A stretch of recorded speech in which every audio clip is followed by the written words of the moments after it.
নমস্কার বন্ধুরা, আজ আমি আপনাদের সাথে শেয়ার করব প্রায় নতুন ধরনের একটা রেসিপি, আনারসি পোলাও। আনারসি পোলাও বানানোর জন্য প্রথমেই রয়েছে আনারস। একটা আনারসের অর্ধেক আমি কেটে এইরকম ভাবে কেটে রেখেছি পরিষ্কার করে। আর দেরাদুন রাইস চাল আমি 15 মিনিট আগে ভিজিয়ে রেখেছিলাম, তার থেকে জল ঝরিয়ে রেখে দিয়েছি। আর আমি এটা আমিষভাবে করব, তো সেজন্য আমি একটু চিংড়ি মাছ নিয়েছি। চিংড়ি মাছ পরিষ্কার করে ধুয়ে বাছা আছে। আর সবজির মধ্যে নিয়েছি আমি একটু লাল ক্যাপসিকাম, সবুজ ক্যাপসিকাম আর হলুদ ক্যাপসিকাম। আর আছে দুটো মাঝারি সাইজের পেঁয়াজ কুচোনো, আর কয়েকটা কাঁচা লঙ্কা, একটু আদা বাটা, আর কাজু কিশমিশ, গোটা গরম মশলা, আর একটু নুন, আর একটু হলুদ।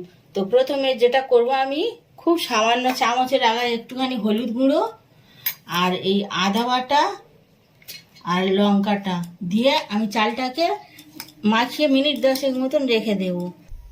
তো রান্নাটা করার জন্য আমি সাদা তেল ব্যবহার করছি। কড়াইতে সাদা তেল দিয়ে দিলাম। এবারে চিংড়ি মাছগুলো নুন মাখিয়ে নিয়েছি। নুন মাখানো চিংড়িগুলো আগে ভেজে নেব।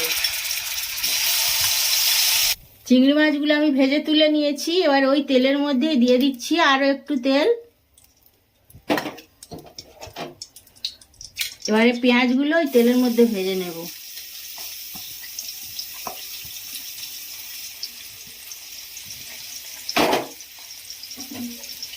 পেঁয়াজ দিয়ে দিয়েছি, এক সাইডে দিয়ে দিচ্ছি গোটা গরম মশলা।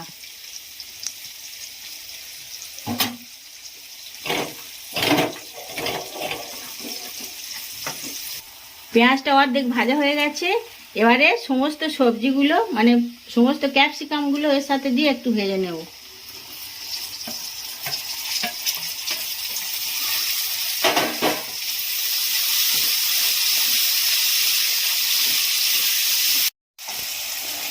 সবজিগুলো প্রায় ভাজা হয়ে এসেছে। এবার দিয়ে দেবো আমি কাজু আর কিশমিশ।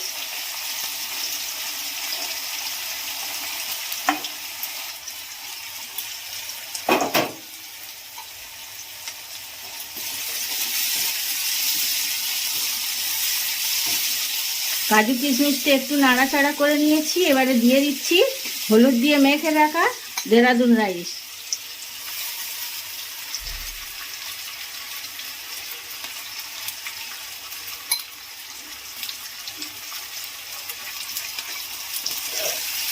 আর এটা একটু হালকাভাবে ভাজা ভাজা করে নেব। চালটা কিছুক্ষণ ভাজা ভাজা হয়ে যাওয়ার পরে দিয়ে দেবো আমি কেটে রাখা আনারস। অর্ধেক আনারস এখন দেব, অর্ধেক আবার পরে।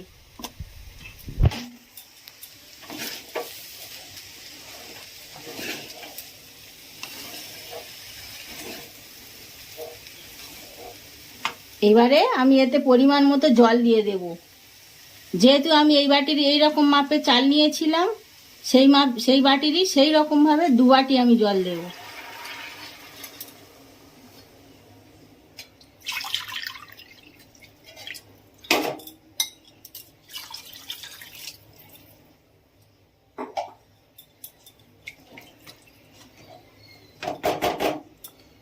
এবারে দিয়ে দেব পরিমাণ মতো নুন,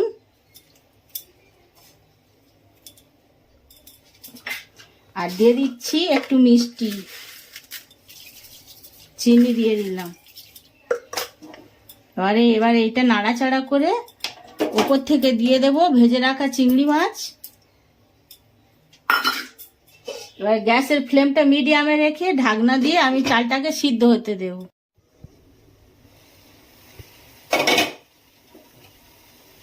তো পোলাওর ভাত থেকে জলটা একদম শুকনো হয়ে গেছে, ভাতটা সিদ্ধ হয়ে গেছে ভালোভাবে।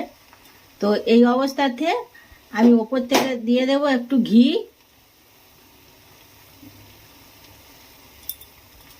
আর দিয়ে দেব কেটে রাখা আনারসগুলো।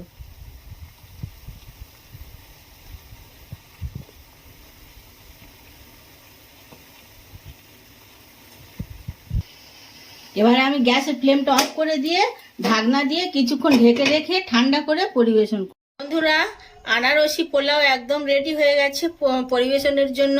তো আমি এবারে পরিবেশন করে দেখাচ্ছি কতটা ঝরঝরে আর কত সুন্দর হয়েছে। তো আমার এই পোলাও রান্নার রেসিপি যদি আপনাদের ভালো লেগে থাকে তো লাইক কমেন্ট শেয়ার করবেন আর প্লিজ আমার চ্যানেলটাকে সাবস্ক্রাইব করবেন, পাশে থাকবেন।